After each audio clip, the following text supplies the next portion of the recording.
गर्मी को बरकरार रखने के लिए हम अपील करने के लिए आए हैं। ये लड़ाई अभी खत्म नहीं हुआ है। ये लड़ाई तब तक खत्म नहीं होगा जब तक हमारा 4 लेबर कोड जो मालिकों के पक्ष में बनाया गया है उसको सरकार रद्द नहीं कर देती है, तब तक ये लड़ाई जारी रहेगा।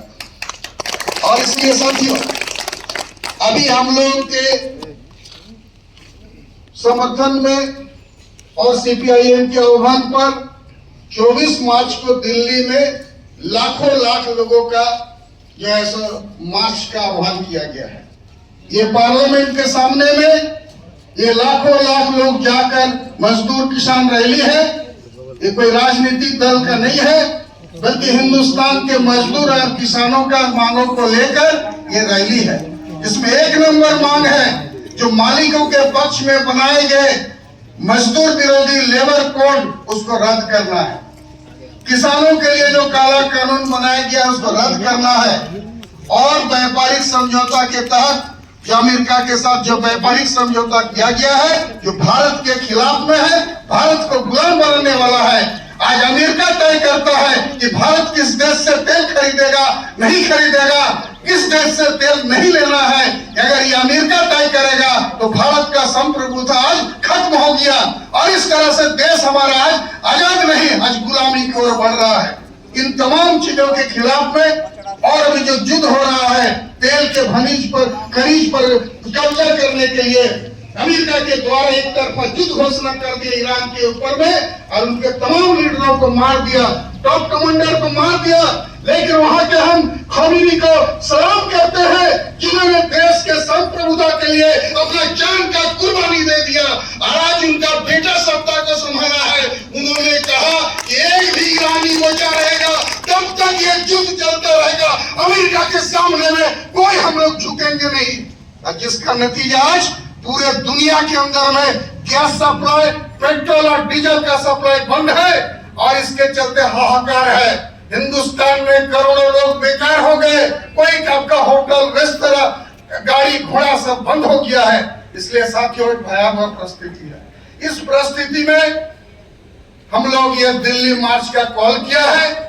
आप लोग से अपील करने आए हैं, आप भी एक जिम्मेदार नागरिक के नाते कोयला मजदूरों का भविष्य को उज्जवल करने के लिए, कोयला मजदूरों का भविष्य आज खतरे में है और इसलिए आप लड़ाई में हैं, इसलिए आपका अभी भी कुछ बचा हुआ है। इसलिए इस लड़ाई को जारी रखने के लिए, इस खतरे से बाहर निकलने के लिए हम अपील करने के लिए आए हैं। ये सरकार से दो हाथ करने के लिए हम लोग दिल्ली जा रहे हैं और इस तरह से आपसे अपील करेंगे आप भी इस रैली में शामिल होइए और इस रैली को सफल कीजिए। और हिंदुस्तान के मजदूर किसान मरा हुआ नहीं है। सरकार अगर गलत फैसला लेगा मालिकों के पक्ष में, अडानी और अंबानी के हाथों में देश को बेचने के लिए हम कतई बर्दाश्त नहीं करेंगे। मजदूर किसान एकजुट होकर इसका मुकाबला करेंगे क्योंकि आज एक एक लोगों का जिंदगी पर इसका असर पड़ रहा है। इसलिए साथियों आज हम ज्यादा लंबा बात नहीं करेंगे, बाद में बताएंगे, लेकिन इतना ही बात कहते हुए आप लोग दिल्ली चले और अपने मांगों को लेकर एकजुट तैयारी करें। धन्यवाद। करते हैं तो मनमानी करेगा, विरोध तो करना है।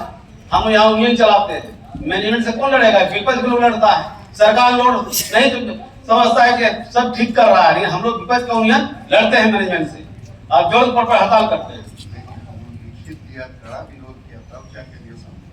हाँ, तो दूसरा बात की अभी बहुत सारा चीज, अभी धूप इतना आ गया है कि गाड़ी मोटरसाइकिल जहां तहां रहता है। इसलिए हम चाहेंगे मैनेजमेंट इसके बहुत बड़ा एक स्टैंड बनाया जाए मोटरसाइकिल रहने के लिए। पानी पीने की व्यवस्था नहीं, हमारा देखिए वटवा गार्ड खड़ा रहता है, बैक डोन है, फिल्टर नहीं है, जाम रहता है, तो शुद्ध पानी यहाँ नहीं मिलता है। लड़ाई कौन करेगा? हम मजदूर करेंगे। तो इन्हीं बातों के साथ में हमारे बीच में एनसीओ जो वाइस प्रेसिडेंट रामचंद्र से आग्रह करेंगे वो अपनी बातों को रखे और शॉर्ट में रखें। और हमारे बीच उपस्थित हमारे साथी एनसीओए के क्षेत्रीय सचिव, सीआईटीयू के नेता और वेलफेयर बोर्ड के मेंबर कॉमरेड प्रदीप विश्वास जी और तमाम मजदूर साथियों, हम सबसे पहले आप तमाम लोगों को पिछला जो 12 फरवरी को ऐतिहासिक हड़ताल हुआ, सीसीएल में 100% हड़ताल हुआ कोल इंडिया में 85% हड़ताल हुआ और पूरे देश में 30 करोड़ लोग इस हड़ताल में शामिल हुए।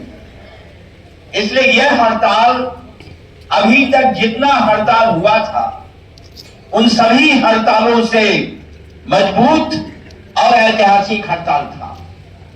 और यह हड़ताल इसलिए वो समझ गए कि ये जितना दिन तक हम लोगों ने जो कानून अपने लिए बनाया था वो सारे कानून समाप्त हो जाएंगे और मजदूरों को 8 घंटा के बजाय 12 घंटा काम करना पड़ेगा, हड़ताल का अधिकार नहीं रहेगा। लेकिन दुर्भाग्य से ये मोदी सरकार इतने बड़े हड़ताल के बाद, इतने ऐतिहासिक हड़ताल के बाद, इतना बड़ा प्रतिरोध के बाद और ये आंदोलन तब तक चलेगा जब तक ये 4 लेवल कोड मोदी सरकार रद्द नहीं करेगा, तब तक ये चलेगा। साथियों, इसी अवधि के अंदर 12 फरवरी के बाद हिंदुस्तान के अंदर में जो घटनाएं घटी, आप तमाम लोग जानते हैं कि बिजली कानून रद्द, नया संशोधन किया जा रहा है। और ये बिजली कानून जो नया संशोधन किया जा रहा है और गांव में स्मार्ट मीटर जो लगाया जा रहा है, आने वाले दिनों में सीसीएल का मैनेजमेंट ही आपसे कहेगा कि आपको बिजली का पैसा देना पड़ेगा। ये परिस्थिति जो आया है वो बिजली का दाम बढ़ेगा और बिजली तमाम जो है पूंजीपतियों के हाथ में चला जाएगा। ये संशोधन बिल पार्लियामेंट में लंबित है, ये इसको पास करना चाहते हैं। अभी जो भारत अमेरिका डील हुआ है तो हम लोग को 10 मिनट समय दिए और आप लोग जानते हैं कि अभी ज्यादा आपका वक्त नहीं होता है, प्रोडक्शन का समय है। आपसे हम इतना ही बात कह करके आपको लाल सलाम करते हैं, आपको नमस्ते और जुहार करते हैं। इनकलाब जिंदाबाद। बहुत बहुत धन्यवाद जी। 2 मिनट। इनकलाब जिंदाबाद, एनसीआईटी जिंदाबाद, मजदूर एकता जिंदाबाद। 24 मार्च को दिल्ली चलो, 4 लेबर कोड के रद्द करने के लिए 24 मार्च को दिल्ली चलो। मोदी सरकार की तानाशाही नहीं चलेगा। मोदी सरकार अमेरिका के सामने झुकना बंद करो। अमेरिका का दादागिरी नहीं चलेगा।